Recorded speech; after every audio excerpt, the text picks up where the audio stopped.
So the GH6 has been officially announced and we know now what we're dealing with when it comes to that new camera.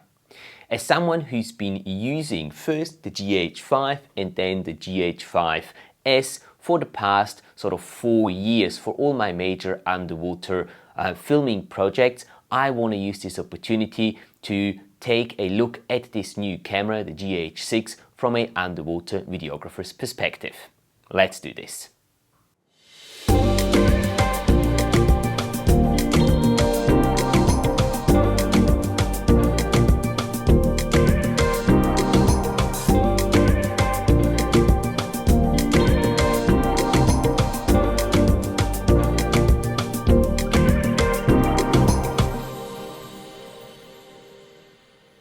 Hi and welcome back to the Underwater Filmmaking School. It's good to see you back here on the channel.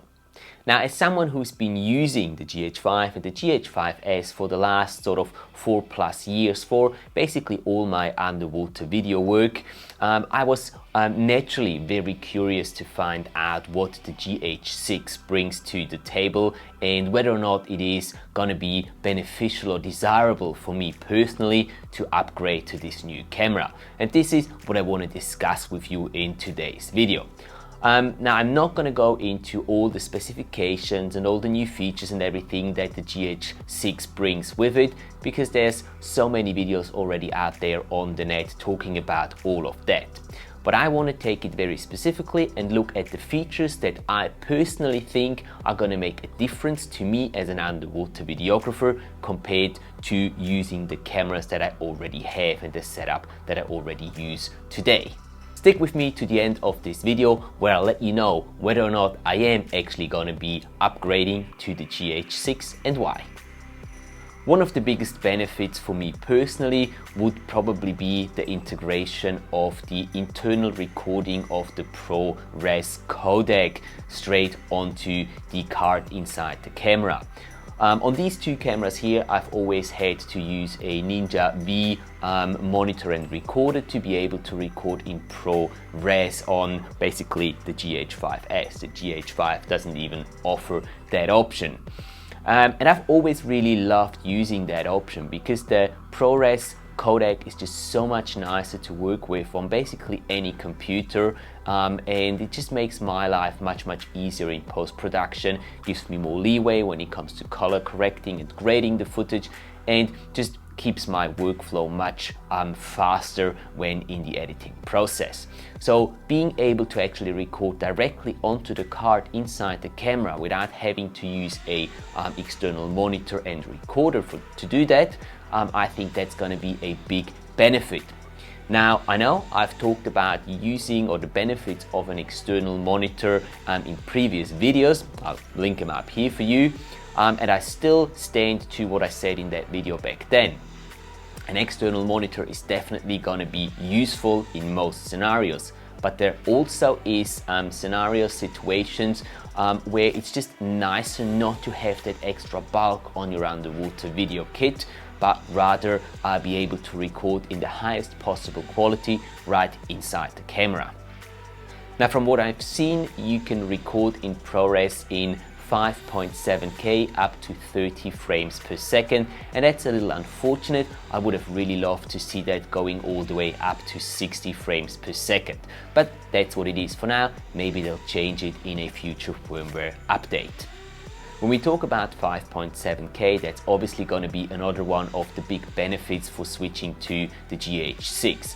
Having that extra resolution is definitely going to be beneficial, and you can also record in up to 60 frames per second in 5.7K at 10 bits. So you're gonna get all that extra resolution, so you can reframe your shot in post-production, and with the 60 frames per second you'll get even the chance to slow it down quite considerably, and also with the 10-bit you'll be just capable of doing more color corrections and sort of a more aggressive color grade if you wish to in post-production. Staying with the frame rate, the GH6 will be able to record in 4K at 120p, and that's something that I've really missed in the GH5 and the GH5S. I love their 60p, which looks really good, but in certain situations I would have really liked to be able to go a little higher than that and not dropping below the 4K resolution mark. And that's now possible with the GH6. So one thing that we definitely need to talk about is the improved stabilization on the GH6. Now, I have always been very happy with the stabilization, the in-body stabilization of the GH5. The GH5S obviously does not have any in-body stabilization, but to be quite honest, I have never really missed that when filming underwater, because being underwater and being surrounded by all that water and the increased density, I feel like panning shots and such are much easier executed in the element of water, much rather than on land. So I don't think that I was missing anything there, but maybe it's also because I was getting used to it because I was using the GH5S for so long. But having that extra stabilization is definitely a benefit and worth considering an upgrade to the GH6. And last but not least, I want to talk about the new feature they call Dynamic Range Boost. I'm not entirely familiar with the concept. I haven't really had too much time to read into it, but it seems like you can activate a mode on the camera and it will give you like an extra stop or two of dynamic range on your image, which is great, specifically when filming underwater. The more dynamic range you can get out of your image, the better, because oftentimes you will end up with parts of your image being rather dark and parts of your image being rather bright. So getting more dynamic range just means that you're gonna get a more pleasing looking image as an end result.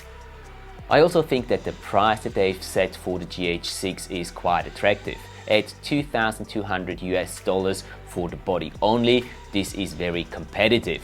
Keep in mind though that it doesn't stop there. Even if you do have lenses and stuff for the from your previous GH models that you can use on the GH6, you will still need to get a new housing if you want to use that camera underwater, because it has different dimensions than the GH5 and the GH5S. And that's actually what I really loved about these cameras, that they were compatible with each other and I could use the same housing for both cameras.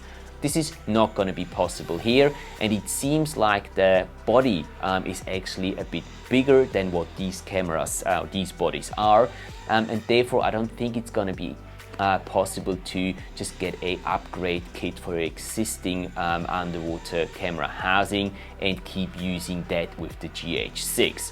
So to be able to take the GH6 underwater and film with it down there, it's not just going to be the $2,200 US, it's also going to be a new housing. Right now there is no housings available. I've checked this morning, but there is several housing manufacturers like Nauticam, like Isota, amongst others, that have announced housings for the GH6, but no one really knows yet when these housings will hit the market and will be available. So if you're looking at getting the GH5 in the water right away, that's going to be rather difficult at this time. So let's pick up the question from the beginning of the video. Will I personally upgrade to the GH6? Well, at this time I most likely won't, for a couple of reasons. First of all, right now the camera is on pre-order, so you can't really get your hands right on one of these cameras, and even if you were able to do that, the housings are probably still going to take a couple of weeks or even months before they hit the market and before you'll be able to take that camera down underwater. Secondly, just a couple of weeks ago, I have actually decided to move away from the Panasonic and the GH line for my underwater filmmaking needs, and I've decided to go with a different system. Right now, I can't really tell you what that is and which way I'm going to be orientating myself, but I can tell you it's going to be very, very, very exciting, and I can't wait to share all of it with you here on the channel. So if you're interested in hearing more about this, please make sure to subscribe to the channel so you're not missing out on that journey here on the Underwater Filmmaking School.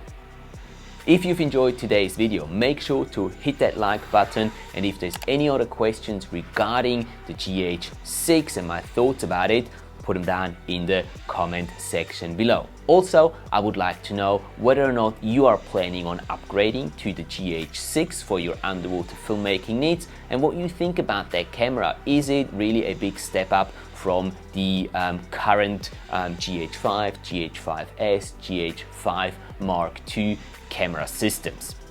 Let me know down in the comment section below. I'm really curious to hear your thoughts about it. And that's about it for today. Thank you so much guys for watching, and I hope you really got something out of today's video and I was able to share some of my thoughts regarding the new GH6 for filming underwater with you.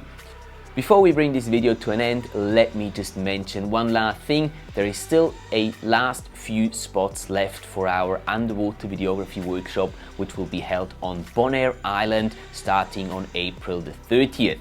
If you do want to work on improving your underwater videography skills in a chilled, relaxed environment with like-minded people while at the same time vacationing in one of the best scuba diving destinations worldwide, make sure to check out the link down in the video description, which will take you to the full description of the workshop and will also lead you to where you can book your spot. And now head out there and capture your amazing underwater adventures, and I will see you in the next video.